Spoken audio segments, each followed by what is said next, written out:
What's that sound, you ask? Well, I'll tell you. It's one of the biggest hits of the 1990s. That's little No Scrubs by the lovely ladies of TLC.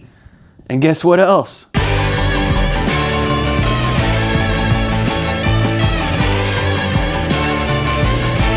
Thanks for joining me, Spencer, your host today.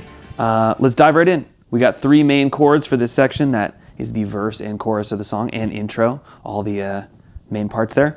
We got D minor 7, we got an A minor, we got an E dominant 7, back to the A minor. So check the chord diagrams as we're going along. You'll see those pop up, but I'm going to walk you through it step by step as well. So for the D minor 7, first finger on the 5th fret of the A string. Sounds a little something like that. Ring finger on the 7th fret of D. You're going to bar that first finger so it'll play the 5th fret of G as well.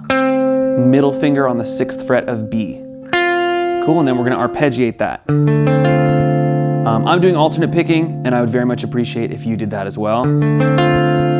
Getting in our good habits here. Let those ring out together. Make sure you're pushing down really hard so you're hearing every note come out. Then we're going to move to A minor.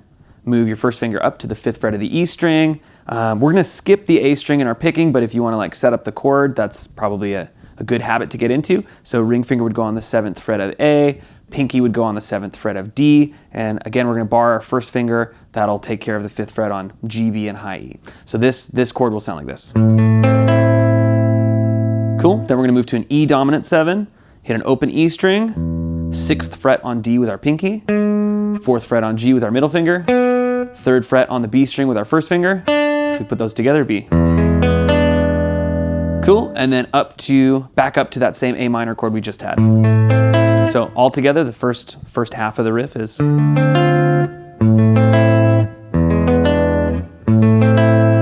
we're going to start it exactly the same way. D minor 7, A minor, E7, and then, which is 8th fret on the B string with your pinky, then 6-5 on B, second finger to first finger, 7th fret on G, back to 5 on B.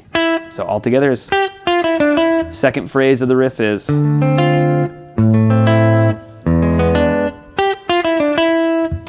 And that's it. Honestly, if you're playing this on an acoustic guitar and you wanted to strum through chords for the chorus, you could do something like this.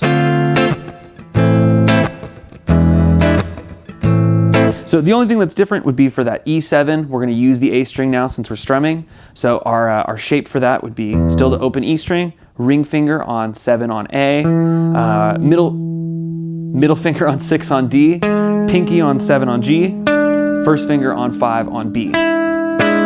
Back to A minor. Thanks so much for watching. Let me know what you think in the comments. If you have any questions, if you want to learn the bridge, you can go f*** yourself.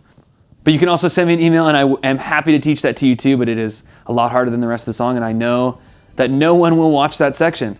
So please @ me if that's important to you. And make sure to subscribe. We got a bunch more songs, solos, tips, tricks, gear reviews, life advice coming up. We'll see you soon.